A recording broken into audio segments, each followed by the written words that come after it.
भारत देश सबसे पुरानी सिविलाइजेशन में से एक है। हमारा इतिहास हजारों साल पुराना है और पूरी दुनिया में प्रसिद्ध है। भारत देश में मंदिरों का बहुत महत्व है।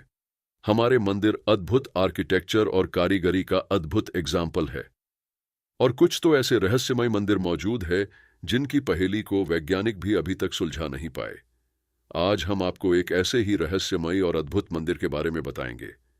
हम बात करने जा रहे हैं केदारनाथ मंदिर के बारे में, जो कि उत्तराखंड राज्य के रुद्रप्रयाग जिले में स्थित है और 12 ज्योतिर्लिंग में से एक है। केदारनाथ मंदिर एक ऐसा अद्भुत रहस्यमय मंदिर है जिसे किसने बनाया इसके सटीक प्रमाण कहीं भी मौजूद नहीं है। लेकिन मंदिर के निर्माण को लेकर हमारे धार्मिक ग्रंथों में अलग अलग कहानी मौजूद है। कोई कहता है कि इस अद्भुत मंदिर को पांडवों ने बनवाया था, तो कोई कहता है कि इस मंदिर को 8वीं शताब्दी में आदि शंकराचार्य ने बनवाया था।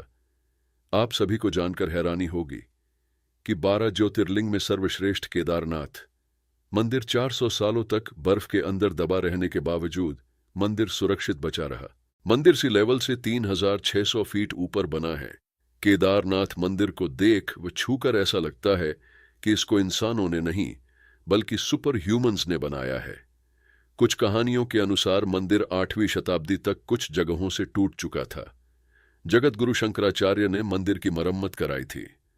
पत्थरों को आपस में जोड़ने के लिए इंटरलॉकिंग सिस्टम का इस्तेमाल किया गया है। केदारनाथ धाम की यात्रा 4 धाम में सबसे महत्वपूर्ण है। अगर आप फ्यूचर में केदारनाथ जाने का प्लान बना रहे हैं तो आप हमेशा एक बात याद रखना कि केदारनाथ धाम के आसपास कोई रेलवे स्टेशन नहीं है। सबसे नजदीक जो स्टेशन है वो ऋषिकेश रेलवे स्टेशन है। केदारनाथ विजिट करने का हमारे पास 6 महीने का टाइम रहता है, क्योंकि मंदिर साल में सिर्फ 6 महीने ही खुला रहता है। सर्दी का मौसम आने पर मंदिर को बंद कर दिया जाता है। स्कंद पुराण, वायु पुराण, केदारकल्प और केदारखंड में केदारनाथ मंदिर के बारे में पूरी डिटेल में लिखा हुआ है। वायु पुराण के अनुसार जब ब्रह्मदेव ने इस सृष्टि का निर्माण किया तो भगवान विष्णु ने सृष्टि की रक्षा करने के लिए नर और नारायण नाम के 2 ऋषियों के रूप में जन्म लिया। शिव पुराण की कोटि रुद्र संहिता में लिखा है कि पुराने समय में बद्रीवन में विष्णु भगवान के अवतार नर नारायण पार्थिव शिवलिंग बनाकर रोज पूजा करते थे। नर नारायण की भक्ति से प्रसन्न होकर भगवान शिव यहां प्रकट हुए। शिव जी ने नर नारायण से वरदान मांगने के लिए कहा। तब नर नारायण ने वरदान मांगा कि शिव जी हमेशा यहीं रहें ताकि अन्य भक्तों को भी शिव जी के दर्शन आसानी से हो सके। ये बात सुनकर शिव जी ने कहा कि अब से वे यहीं रहेंगे और ये क्षेत्र केदार क्षेत्र के नाम से प्रसिद्ध होगा। तभी से केदारनाथ को भगवान शिव जी का निवास स्थान माना जाता है। लेकिन केदारनाथ मंदिर की सबसे इंटरेस्टिंग कहानी पांडवों से कनेक्टेड है महाभारत के बारे में। आप सभी ने सुना ही होगा। महाभारत का युद्ध 18 दिनों तक चला, जिसमें विजय पांडवों की हुई थी। युद्ध जीतने के बाद पांडवों को शांति नहीं मिल रही थी। अपने ही भाइयों, गुरुओं, पूर्वजों को मारने का गिल्ट उन्हें दिन रात सता रहा था। इसके समाधान के लिए पांडव द्रौपदी के साथ भगवान श्री कृष्ण के पास जाते हैं और इस समस्या का सॉल्यूशन पूछते हैं। भगवान श्री कृष्ण ने कहा कि भले ही युद्ध में जीत तुम्हारी हुई है, लेकिन तुम लोग अपने गुरु और भाइयों को मारने के कारण पाप के भागी बन गए हो। तुम्हारे ऊपर ब्रह्म हत्या के साथ अपने भाइयों की हत्या का कलंक है, जिसके कारण तुम्हें मुक्ति मिलना असंभव है। ऐसे में महादेव ही तुम सबको इन पापों से मुक्ति दिला सकते हैं, लिहाजा महादेव की शरण में जाओ। इसके बाद भगवान श्री कृष्ण द्वारका लौट गए। उसके बाद पांडव अपने पापों से मुक्ति पाने के लिए चिंतित रहने लगे। एक दिन पांडवों को पता चला कि वासुदेव ने अपना देह त्याग कर दिया है और वो अपने परम धाम लौट गए हैं। इसके बाद पांडवों को भी पृथ्वी पर रहना उचित नहीं लगा। पांडवों ने परीक्षित को राज्य सौंप दिया और द्रौपदी के साथ महादेव की तलाश के लिए निकल पड़े।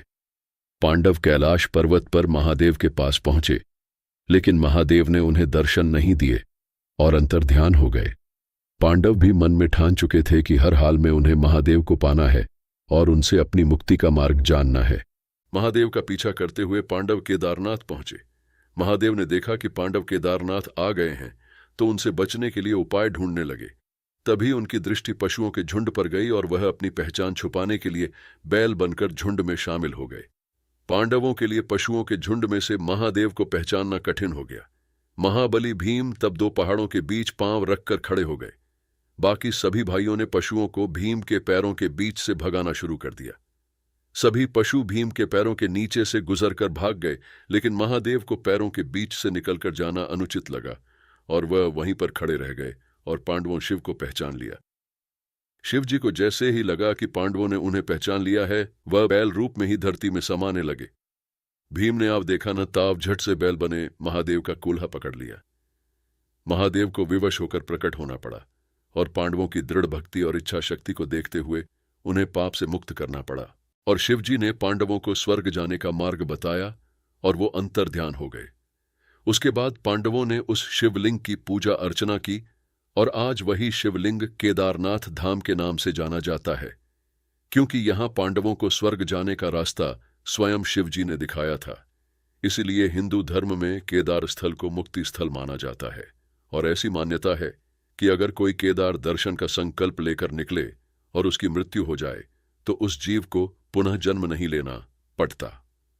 आज भी केदारनाथ का शिवलिंग बैल के कुल्हे के रूप में मौजूद है। शिव जब बैल रूप में धरती में समा रहे थे, उस समय उनके सिर का भाग नेपाल में निकला, जिसकी पूजा पशुपतिनाथ के रूप में होती है। केदारनाथ मंदिर हमेशा बर्फ से ढका रहता है।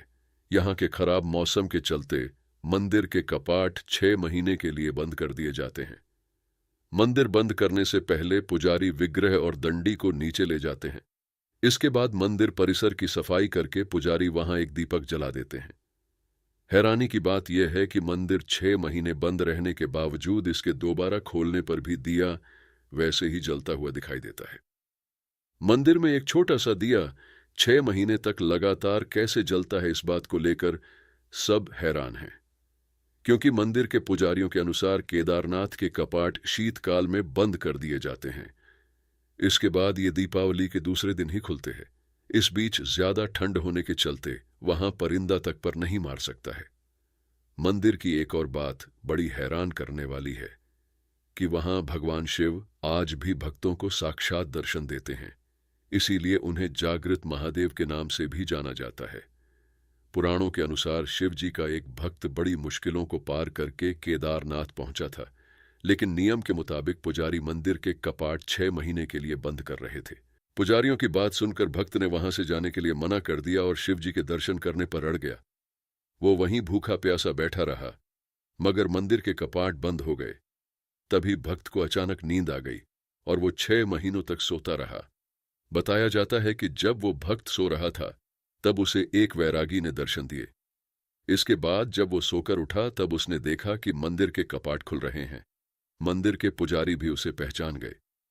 तब लोगों में आश्चर्य हुआ कि भोलेनाथ से मिलने आया ये व्यक्ति दर्शन के लिए इतना बेचैन था कि उसे शिव जी ने खुद साक्षात दर्शन दिए हैं और वो मंदिर खुलने पर दर्शन कर सके, इसके लिए उन्होंने उसे 6 महीनों के लिए सुला दिया।